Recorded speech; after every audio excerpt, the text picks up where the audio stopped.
Las opiniones vertidas en este espacio por la producción y dirección del programa son de exclusiva responsabilidad de sus autores y de quienes intervienen en ellos.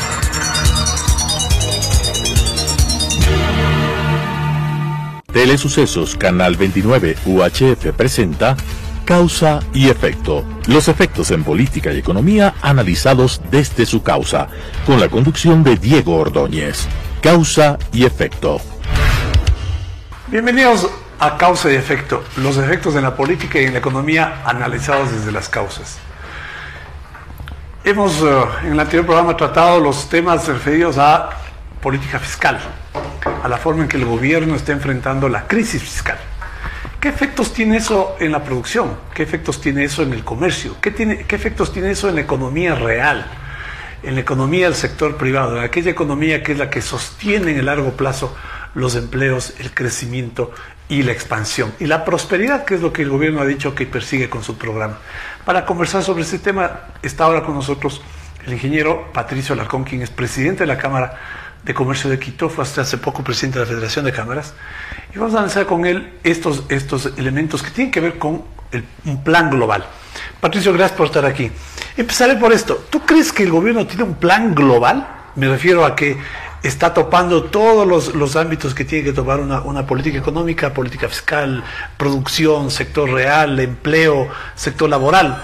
Todos estos elementos que hacen, que configuran un plan.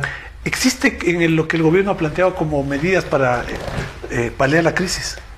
Diego, ¿cómo estás? Gracias por el espacio. Respondiendo a tu pregunta, creo que el gobierno definitivamente no tiene un plan global.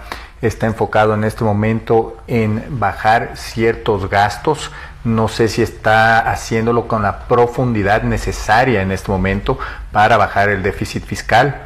Está trabajando en la apertura de mercados, que está muy bien porque la apertura de mercados puede generar más exportaciones, puede generar más inversiones. Está trabajando en ciertos incentivos puntuales para ciertos sectores, para atraer inversión y tratar de generar fuentes de trabajo.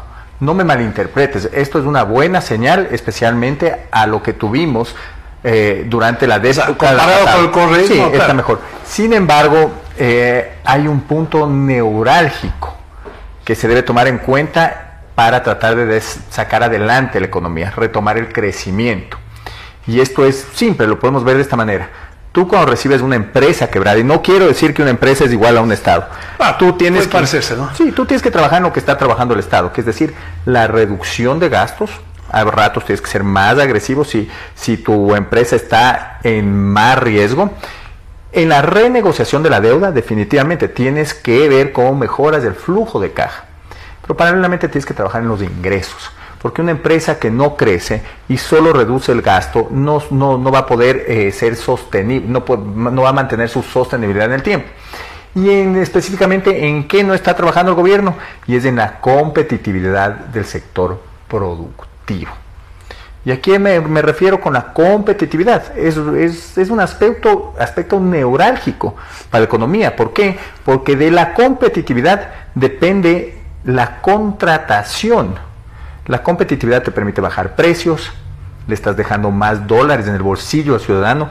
La competitividad te permite entrar a nuevos mercados, exportar más, estás trayendo más divisas al Ecuador. La competitividad te genera la rentabilidad necesaria para que un inversionista venga a hacer un buen negocio en el Ecuador. ¿Y cómo trabajamos en cuanto a la competitividad? Bueno, no es difícil. Hay impuestos que no existen en la región, que nos permitirían ser más competitivos. Te doy un ejemplo, el impuesto de salida de divisas, que representa 1.200 millones de dólares. Mucha plata para que el Estado quiera dejar de recibirlos. Mucha plata para que quiera dejar de recibirlos, pero sin eso, si es que no elimina ese impuesto, aunque sea paulatinamente, no envía las señales adecuadas y las empresas no venden más, no exportan más, no contratan más. Entonces el ISD es un buen inicio, el desmontaje, para traer más competitividad al sector productivo. Y hay que tomar la decisión. Otro impuesto o impuestos, los aranceles. Nosotros tenemos de las cargas arancelarias más fuertes de la región. Entonces nos comparamos con nuestros vecinos que ya tienen TLCs, que tienen una apertura de mercado. Y ellos no tienen aranceles que están a un orden del 13%, más o menos en el Ecuador. En países como Chile están a un orden del 3%. Así en el Perú también son mucho más bajos y en Colombia igual. Entonces no podemos nosotros competir en igual de condiciones si es que los productores en estos países importan sus bienes de capital, sus materias primas, sus bienes de consumo a precios inferiores. No tiene lógica. Esos son dos temas, porque hay algunos otros que debemos topar para la competitividad, cosa en la cual no está trabajando el gobierno. Código laboral, definitivamente, eso ya lo has oído muchas veces, y el otro es el código monetario.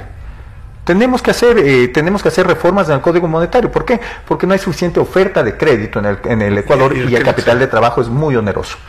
Competitividad es un concepto que tiene que ver con las características de una operación que le permiten competir con productores de iguales productos. Y la competitividad tiene que ver con la productividad, ¿no? Cuán eficiente eres en términos de producir. Así es. Y además con los costos. Y los costos tienen que ver con la producción, el costo laboral, el costo de las materias primas y los impuestos. Exactamente. Y ahí el gobierno no ha hecho ningún esfuerzo. Mire, en este momento no hay esfuerzo alguno en materia de fiscal, tributaria. No existe el esfuerzo en este momento de replantear un nuevo código laboral. ¿Por qué? Porque tiene un costo político. Y tampoco el código monetario, porque es un tema muy complejo. Entonces, en este momento lo que dicen es, miren, señores, ustedes ya les estamos dando incentivos, estamos reduciendo el gasto, tal como ustedes lo han planteado en varias ocasiones, trabajen con eso. Y no se dan cuenta, muchas veces no están lo suficientemente bien asesorados para darse cuenta que hay que trabajar inmediatamente en la generación de fuentes de empleo. Tú como empresario, como líder gremial, es como empresario, ¿no? Como persona que ha manejado negocios. Cuando el gobierno te dice, le estoy dando incentivos, tú sales de una reunión ahí tranquilo y dices, sí, el país tiene futuro.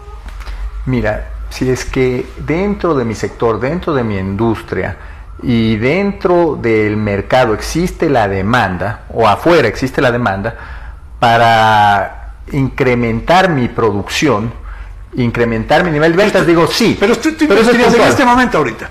Tú invertirías, es decir, yo tengo una fábrica, ¿cierto? Tú le meterías más máquinas, contratarías más gente en este momento en el país. Me refiero, ¿por qué? En la Argentina se esperaba que la inversión privada rápidamente sustituya la inversión pública, pero no sucedió. Y no sucedió porque el gobierno no hizo lo que tenía que hacer. Así es. No redujo el déficit, no bajó el gasto. Y la perspectiva de los empresarios es, bueno, llegará un momento en donde nos van a subir los impuestos para poder pagar estas deudas. Sí. Entonces dejas de invertir, dejas de arriesgar. No es un efecto inmediato. Entonces, por eso te pregunto a ti, cuando tú sales de ahí dices, yo salgo de aquí, voy a invertir. O lo que conversas con los empresarios. Mira, yo creo que falta la cereza encima del pastel. Las señales son buenas, los cambios son buenos. La última ley además tiene ciertas ventajas que se pueden dar al sector productivo y al inversionista. Sin embargo, en este país tenemos que solucionar todas las trabas que se generaron durante los últimos 10 años. Y una sola ley, un ministro, un planteamiento no va a generar ese cambio. Si tú quieres que llegue la inversión de una manera más agresiva, de que se contrate de una manera mucho más agresiva, de que crezcan las ventas, tú tienes que atacar los factores que yo te estoy diciendo, que son los costos de producción, la pero competitividad. Tú dices, eso es la cereza del pastel. Falta. Pero eso quiere decir que pastel es, digamos que un pastel grande. Es un pastel grande. Pero falta mucho. Falta. Tenemos, digamos, una buena intención. Es que la señal es buena, pero falta trabajar muchísimo más. Tramitología. Tú mencionas con insistencia el tema de la tramitología. Es que es una barbaridad. Los costos ocultos que una operación tiene para atender todos los trámites es una locura. Sí, eso te resta competitividad. Y te voy a decir una cosa, eso solo beneficia a las empresas muy grandes. ¿Por qué? Porque sigan ganando mercado, porque los costos de mantener una estructura son marginales.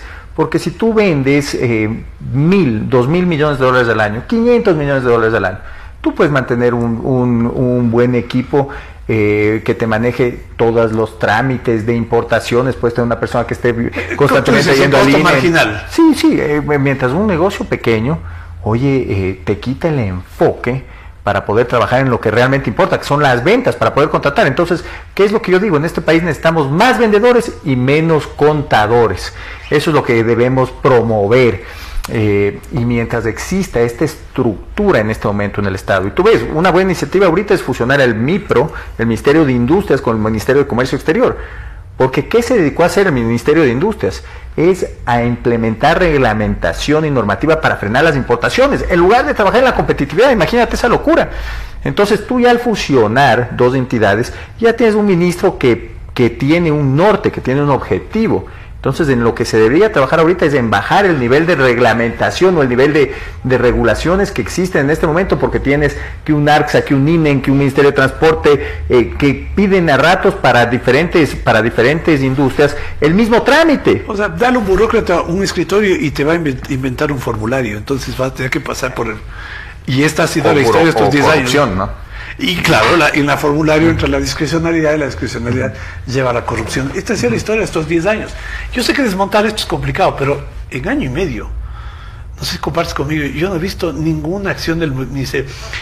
Yo mencionaba en alguna columna de opinión que es yo diría un mérito del ministro Campana, el tratar de empujar al gobierno para ponernos en la senda de la apertura comercial, la Alianza del Pacífico. Ojalá sea posible recuperar el tiempo perdido de un acuerdo comercial con Estados Unidos. Pero al mismo tiempo tienes una carga arancelaria para mantener el modelo proteccionista. Yo no veo compatible el uno con el otro. Sí, yo estoy de acuerdo contigo en que el ministro de Comercio Exterior tiene que trabajar con la misma visión y el mismo norte que el ministro de Finanzas. Muchas veces lo que sucede es que el ministro de Finanzas ve las cuentas y dice, no, pues señor, yo aquí necesito recaudar más en aranceles, yo aquí necesito recaudar más en ISD, yo aquí necesito recaudar más en los trámites del INEN. ¿Por qué? Porque alimentan la cuenta única, y con la cuenta única yo voy pagando todos los gastos del Estado y no quiero bajar tan agresivamente el gasto público porque pierdo popularidad, por darte un ejemplo. Entonces en este momento se tienen que alinear. Y una vez que estén alineados, bueno, trabajan en los ingresos de la recaudación. Y te voy a decir una cosa. Oye, hay que hacer un simple análisis de elasticidad. Es decir, como en un producto. ¿Por qué? Porque si es que yo dejo o bajo ciertos impuestos, ¿cuánto tiempo me voy a demorar en recaudar más? Y ese es un estudio que hay que hacerlo. Y hay que trabajar y tomar la decisión. Y para eso se debe de pedir dinero también a las multilaterales. No solo para decir, ¿saben qué, señores? Ustedes me dan plata, elimino los subsidios y sigo gastando igual. No. Mira, lo primero que se debe hacer es darle oxígeno al sector productivo. ¿Por qué? Porque puede contratar. Y si el sector productivo contrata, ¿qué va a suceder en la economía? Va a aumentar el consumo. Si aumenta el consumo, aumentan las ventas, aumentan los márgenes operativos, aumenta la utilidad neta. Si aumenta la utilidad neta, el trabajador gana más utilidades. ¿Qué va a hacer con esas utilidades? Vamos de nuevo a consumir. ¿Y qué va a hacer la empresa si genera más utilidades? Pagar más impuesto a la renta. Y eso es lo que se tiene que mover en este momento en la economía. Sí. Y muchas veces tengo la percepción de que los ministros a ratos no están alineados. Solo a ratos. A ratos no están alineados. Y existen ministros que hacen un buen trabajo. El ministro Campana, tú lo acabas de mencionar. Oye, trabaja en lo que tiene que trabar. Lo que pasa es que no acompaña el resto del gobierno, ¿no? Mira, y recién acaba de entrar el ministro Martínez.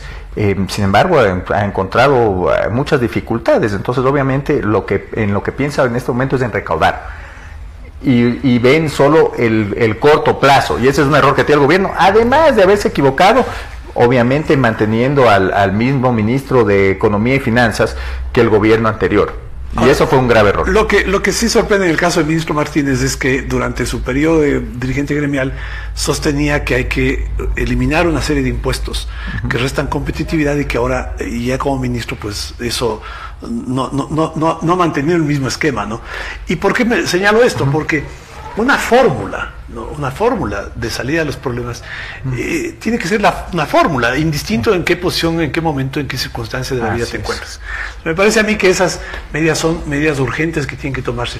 Ahora, tú mencionas hace un momento, contrastabas lo que significa asumir estos sobrecostos para la empresa grande y la empresa pequeña. La inversión privada en inversión, digamos, en actividad de producción, ¿no?, en industria, va a demorar en llegar. Es más fácil que se desate la inversión en el comercio. ¿Por qué no liberar las reglas? ¿Qué espera el gobierno? O sea, desde la perspectiva tuya, supongo que le habrás planteado al gobierno el liberar el comercio. Sería lo prudente, porque liberar el comercio te genera un factor multiplicador en la economía. Tú importas $1 y de ese dólar generas 50 centavos más, 30 centavos más, y ese dinero se queda en el Ecuador el factor multiplicador. ¿Por qué? Porque la gente tiene que ganar un sueldo, la gente sale a consumir, y además mueve desatar los pequeños negocios. Sí. El problema es que todavía existe la percepción errada de que las importaciones complican la balanza comercial, la balanza de pagos, y no ven que realmente quien complica la balanza de pagos, especialmente, que es un tema muy sensible para el gobierno, es el Estado. El gasto. El Estado, claro, porque tú al final, porque tienes que pagar la deuda, el servicio anual es que es el costo del capital y el interés y el pago de capital. Entonces, eso es lo que realmente le hace sacar mucho dinero al Estado. El Estado promueve consumo que no es sostenible, porque sigue endeudándose además para pagar el gasto público. En cambio, si es que tú trabajas con el sector privado, tú tienes un acuerdo con tu banco, tú tienes una línea de crédito, o tú trabajas con el crédito directo que te da el proveedor, o tú trabajas con tu capital de trabajo por los márgenes que manejas. Punto. Es así de simple. Entonces tú estás trabajando en el ecosistema privado, donde en absolutamente nada se afecta la balanza de pagos, y no vas a afectar a la liquidez del Estado. Entonces son conceptos equivocados que algunos funcionarios aún manejan en el Ministerio de Finanzas, inclusive. Entonces, hasta que no se quite esa percepción errada, ese concepto errado de que no, me inundan de importación, lleva al sector al sector industrial, eso no se va a solventar ese problema. Y además, es simple explicar este concepto de una manera más básica, para ir en contra de la percepción de que es riesgoso abrir las importaciones. Y es simple, mira, la economía de este país, el PIB es de alrededor de 103.000 millones de dólares. No va a subir más. Y es como decir que tú puedas en un vaso de 500 mililitros meter 1.000 mililitros. Eso no va a suceder, pues. Una vez que tú liberas las importaciones, se estanca de acuerdo a la capacidad de consumo de compra, punto. Y lo que va a suceder es que si existe paralelamente un ajuste por parte del sector público, se van a ir frenando esas importaciones, pero de una forma natural. Por el mercado. Que el riesgo, ¿cuál es? Es que el Estado se tome las reservas del Banco Central. El riesgo es que uno de los grandes bancos en el país se pueda quedar ilíquido por un problema económico. Y eso sí es un riesgo para la dolarización. Pero de ahí, si es que se respetan las reglas claras dentro del sector privado, el Estado va acortando su gasto, el país, con un ajuste que no es menor, sale adelante. Pero tiene que tomar esa decisión, tarde o temprano tiene que tomar esa decisión. Mira lo que tú mencionaste, Argentina. Macri, por mantener un modelo tibio, gradual, para no perder popularidad. Por cuidarse de los factores políticos de popularidad. Porque tuvo los mismos asesores políticos que tuvo Yamil Maguad en su debida época, porque tuvo los mismos asesores políticos que tuvo el alcalde de Quito a su debido momento. Crean líderes ya operativos tibios. Entonces son muy buenos para hacer que los líderes lleguen al poder, pero los mantienen en una posición muy tibia porque hacen que solo vean encuestas y dependen de las encuestas. Y no hacen lo que tienen que hacer, que es trabajar, solucionar los problemas de los ciudadanos. ¿Y no han solucionado los problemas de los ciudadanos hasta ahora, me refiero al Ecuador? No. ¿O no está en camino a solución? Mira, son buenas señales y yo creo que debemos, hay un tema. Yo creo que debemos partir esto en dos partes, perdón por la redundancia. El uno es, se han hecho buenas cosas y debemos todos estar muy agradecidos con el presidente Moreno porque tomó la decisión de no seguir con un modelo confiscatorio. Un modelo que nos estaba llevando directamente hacia la quebrada, si lo quieras ver. Entonces, en eso sí, le debemos. Nuestras futuras generaciones le deben al presidente Moreno. Y ha dado buenos señales en cuanto al giro del rumbo económico, cosa que no nos hubiéramos imaginado nunca, Diego. Hace un año no hubiésemos estado conversando de esto. Ahora que se le hace difícil tomar las medidas que tiene que tomar y no lo está haciendo, eso es otra cosa, que tiene que trabajar en la competitividad, bajar impuestos, liberar importaciones, generar el consumo necesario en el país para que vuelva a crecer la economía. Lo que estás diciendo es, bueno, en las declaraciones, en las expresiones, digamos que uno encuentra muchos factores positivos, ¿no? Pero de ahí a la realidad hay una distancia inmensa. Es decir, sí, tú refieres la necesidad de trabajar en la competitividad, poco se ha dicho sobre eso. Es impresionante que la energía eléctrica siga siendo tan cara, ¿no? Se supone que la más alta inversión de la historia en generación eléctrica.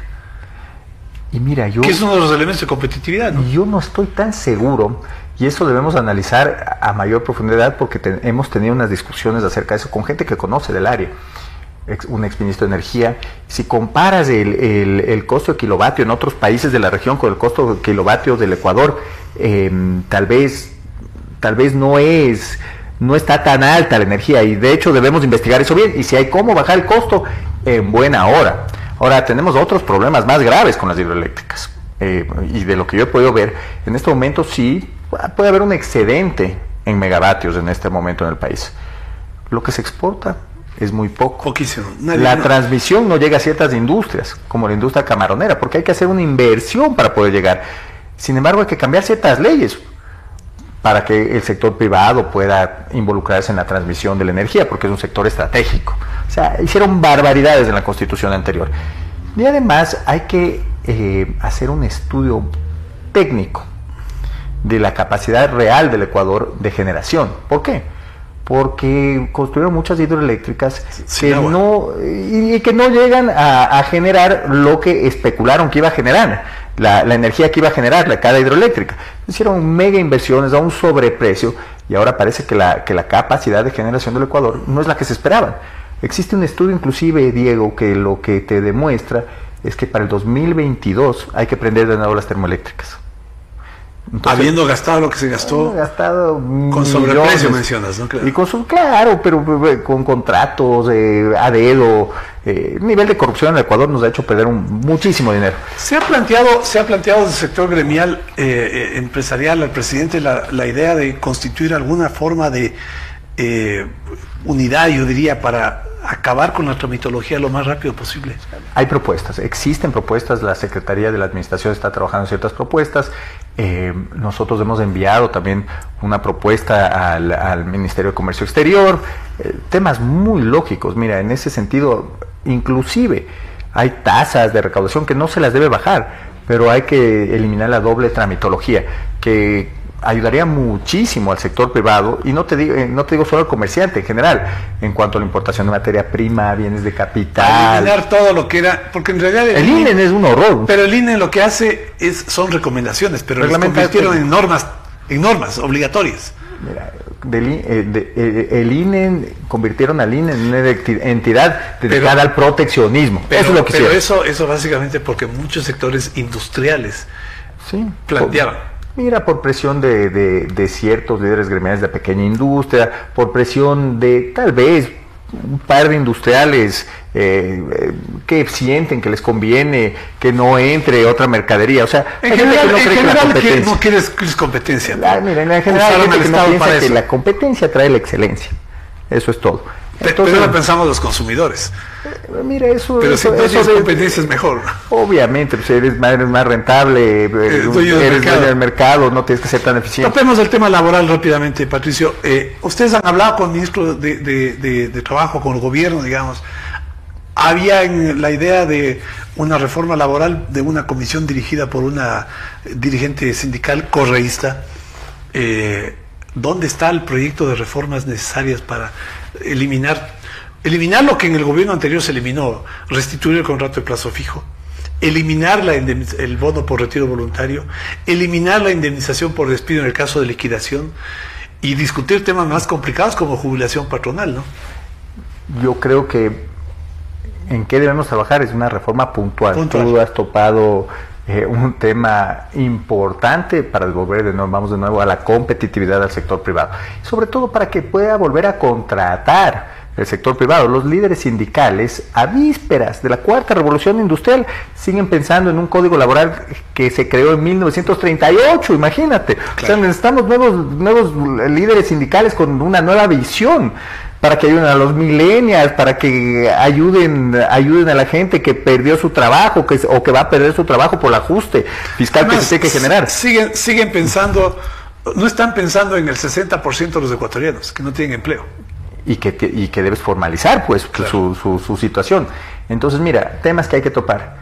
El periodo de prueba, tal como tú lo mencionaste. Entonces, el contrato a plazo fijo, olvidémonos de ese término, porque eso es susceptible a la crítica de estos sectores.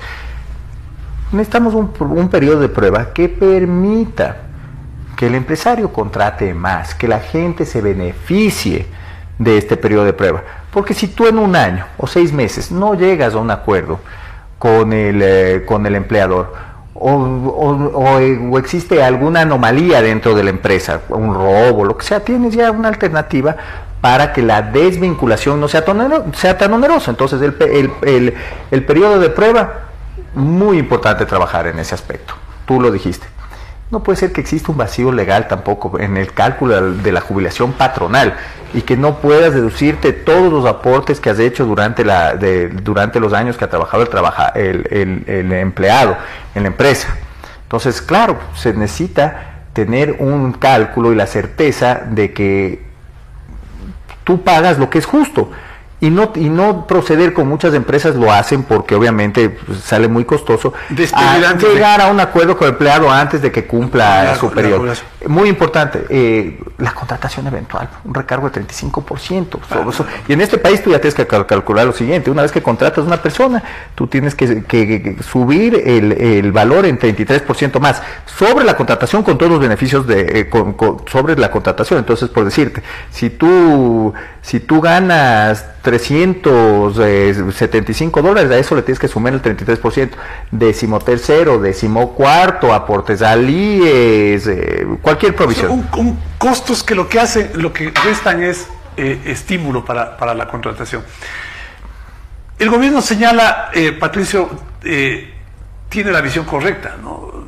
Obviamente, comparado con lo que sucedió en los 10 años anteriores, es evidente que sí. La pregunta y la gran duda es si están dispuestos a hacer todo lo que se necesita hacer para que en esas declaraciones, esas buenas intenciones se conviertan en realidades. Y esto hasta ahora, en lo que va del gobierno del presidente Moreno, pues sigue siendo una incógnita. Es un tema sobre el cual tenemos que insistir, la necesidad de las reformas estructurales que permitan que el Ecuador recupere la competitividad del sector privado. Es el sector privado que mueve las economías, el sector privado que genera empleo sostenido en el largo plazo.